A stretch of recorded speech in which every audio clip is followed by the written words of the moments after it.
जटिल समस्या हो या भाग्य बाधा हो, व्यापार, नौकरी, शादी की समस्या, करियर की चिंता हो या वैवाहिक जीवन में हो सुख का अभाव, पाइए अपनी समस्त ज्योतिषीय तथा वास्तु समस्याओं का सरल, चमत्कारी, प्रभावशाली समाधान।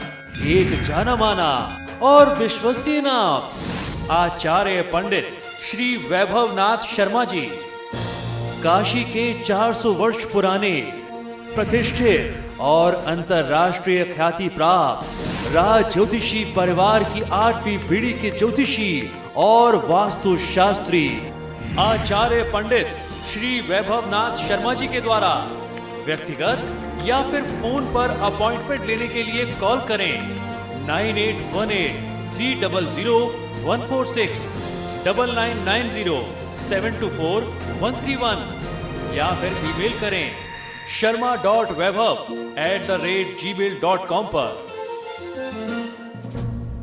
चाहिए। और चलिए अब जान लेते हैं कि आज का महा उपाय क्या है। जी बिल्कुल, आज के महा उपाय में मैं आपको बताने जा रहा हूं कि देव कार्य में और किसी भी प्रकार के पूजा पाठ, यज्ञ अनुष्ठान में या हमारे अपने दैनिक जीवन के पूजा पाठ में किस प्रकार की सावधानी हमें रखनी चाहिए, कैसी छोटी छोटी गलतियां हम अपने दैनिक जीवन में करते हैं, नित्य के जीवन में करते हैं पूजा पाठ में, जिससे देवी देवता प्रसन्न होने के बजाय हम पर रुष्ट हो सकते हैं, नाराज हो सकते हैं और उनकी कृपा प्राप्त करने से हम वंचित रह सकते हैं। मनुष्य अपने जीवन में कई तरीके के पुण्य को करता है, लेकिन फिर भी उसे उसके अनुरूप फल प्राप्त नहीं हो पाता। इसका कारण कोई और नहीं है बल्कि कुछ बातों का ध्यान न रखना होता है। ये सभी बातें हमारे धर्मशास्त्रों में लिखी गई हैं, लेकिन उन बातों को, उन मर्यादित बातों को हम भूल करके अपनी सुविधा के अनुसार अगर हम अपनी रूटीन जीते हैं, अपने क्रियाकलाप करते हैं, तो उसमें कहीं ना कहीं गलती हो जाती है। यदि इन वैदिक क्रियाओं का ठीक से पालन किया जाए तो तत्काल फल और आपके कार्य सिद्धि 100% निश्चित है, तय है, उसको कोई नहीं टाल सकता। तो आइए जानते हैं कि किन किन बातों का ध्यान आपको अपने दैनिक जीवन में, जब आप पूजा पाठ कर रहे हो और जब आप किसी विशेष यज्ञ अनुष्ठान को कर रहे हो, कोई बड़ा धर्म कर्म का कार्य कर रहे हो, तो उन कार्यों में आपको इन बातों का ध्यान रखना आवश्यक है, ये अपरिहार्य है, इन बातों को टाला नहीं जा सकता। पहली बात, मां लक्ष्मी की इच्छा रखने वाले यानी लक्ष्मी की कामना रखने वाले मनुष्य को सिरस, दतूरा, मालुतुंगी, मालती, सेमल, मदार तथा कनेर के फूलों से तथा अक्षत के द्वारा भगवान विष्णु की पूजा नहीं करनी चाहिए। ऐसा पद्म पुराण में संदर्भ प्राप्त होता है, ये पद्म पुराण के वचन है। दूसरी बात ये कि केश खोल करके आचमन करना और देव पूजन कभी भी नहीं करना चाहिए। यानी अक्सर आपने देखा होगा कि महिलाएं स्नान करके आती हैं, बहुत सारी महिलाओं की रोज की अपनी रेगुलर प्रैक्टिस होगी कि आप स्नान करके आए, आप खुले केशों के साथ भगवान की पूजा करने चले जाते हैं।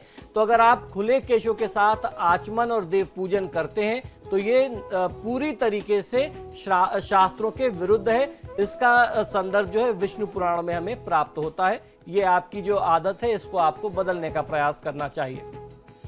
तीसरी बात ये कि घर में किसी भी गृहस्थ व्यक्ति के परिवार में, गृहस्थ आश्रम में जब आप रहते हैं तो अपने घर में अंगूठे के पहले पर्व से लेकर के 1 बित्ता प्रमाण यानी 9 इंच के प्रमाण तक की ही प्रतिमा घर में रखनी चाहिए। अगर आपको शिवलिंग रखना है, सबसे ज्यादा लोगों में भ्रांति शिवलिंग को लेकर के, अगर आप शिवलिंग रख करके पूजना चाहते हैं तो आप बिल्कुल रख करके पूजें, लेकिन उसके लिए शास्त्र प्रमाण ये मिलता है कि अंगूठे का जो पहला पर्व है इतनी बड़ी मात्रा का शिवलिंग होना चाहिए। अगर आप नर्वदेश्वर रखते हैं या पारद शिवलिंग रखते हैं तो उसमें ये नियम लागू नहीं होता, लेकिन उसके लिए भी नियम नहीं है कि आप बहुत बड़ा शिवलिंग रखें, ऐसा नहीं है।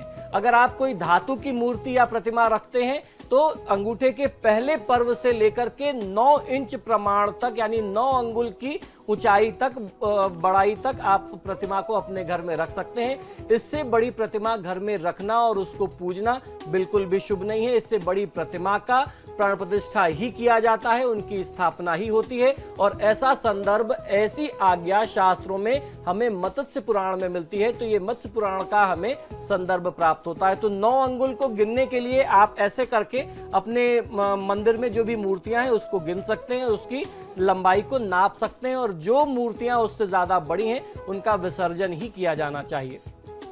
चौथी शास्त्र आज्ञा यह है कि गीले वस्त्रों को धारण करके, गीले वस्त्रों को पहन करके अथवा दोनों हाथ घुटनों से बाहर करके जो भी जप, यज्ञ, होम और दान इत्यादि किया जाता है वह सब निष्फल हो जाता है। ये वाराह पुराण और लिखित स्मृति में हमें यह संदर्भ प्राप्त होता है।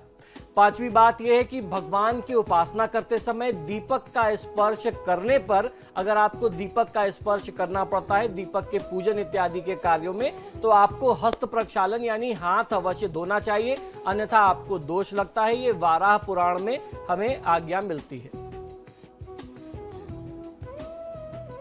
तो ये था आज का महोपाय। हमारे साथ एक कॉलर भी जुड़ चुके हैं, प्रदीप मुजफ्फरनगर से। जी प्रदीप, बताएं क्या समस्या है आपकी? नमस्कार जी। जी नमस्कार, बताइए। अपने बेटे के भविष्य के बारे में जानना चाहता हूँ सर। जी बताएं। उसका 29 सितंबर 1995, जी समय 4:17, दिन शुक्रवार, मुजफ्फरनगर। समय 4:17 ये दिन का है या रात का है? शाम का जी। जी। इसके कैरियर के बारे में जानना चाहते हैं। जी बिल्कुल। देखिए, जातक की जन्मपत्रिका के अनुसार बुध की महादशा में शनि की अंतर्दशा चल रही है। बुध इनके लिए शिक्षा के स्थान के साथ साथ, ज्ञान भाव के साथ साथ अष्टम भाव के भी स्वामी हैं और शनि की जो अंतर्दशा है, शनि लग्न और 12वें दोनों भाव के यानी प्रथम भाव और 12वें स्थान दोनों के स्वामी बनते हैं। जो एक अशुभ स्थिति में देख पा रहा हूं, बुध जो है वह पंचमेश होने के साथ साथ अष्टमेश भी है और अष्टम भाव में बैठा है, वक्री अवस्था में है और साथ ही साथ भाग्य स्थान में मंगल राहु का संयोग, ये बहुत अच्छा इस जातक के लिए नहीं बन रहा है। तो सबसे पहला काम आपको ये करना चाहिए कि इस बच्चे को भगवान गणेश की पूजा आराधना करने के लिए प्रेरित करें। ओम गंगणपतये नमः का जाप करना चाहिए। बुधवार के दिन अपने हाथों से ये बालक जो है गाय को हरा चारा, हरा साग खिलाता है तो इसको लाभ मिलेगा और बुध के वैदिक मंत्रों का तत्काल इसके लिए जाप करा करके शांति करानी चाहिए। फिलहाल आपके सितारे में इतना ही। बहुत बहुत शुक्रिया आचार्य जी। जी धन्यवाद। खबरों के लिए देखते रहिए समाचार प्लस।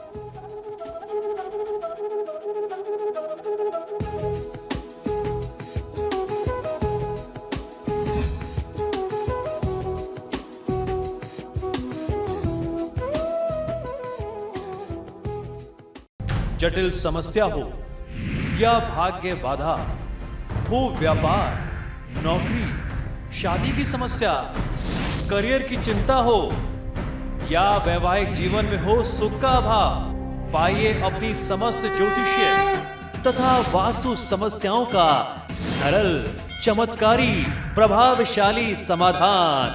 एक जाना माना और विश्वसनीय नाम, आचार्य पंडित श्री वैभवनाथ शर्मा जी। काशी के 400 वर्ष पुराने, प्रतिष्ठित और अंतरराष्ट्रीय ख्याति प्राप्त राज ज्योतिषी परिवार की 8वीं पीढ़ी के ज्योतिषी और वास्तु शास्त्री आचार्य पंडित श्री वैभवनाथ शर्मा जी के द्वारा व्यक्तिगत या फिर फोन पर अपॉइंटमेंट लेने के लिए कॉल करें 9818 300 146, 9990 724 131 या फिर ईमेल करें sharma.vaibhav@gmail.com पर।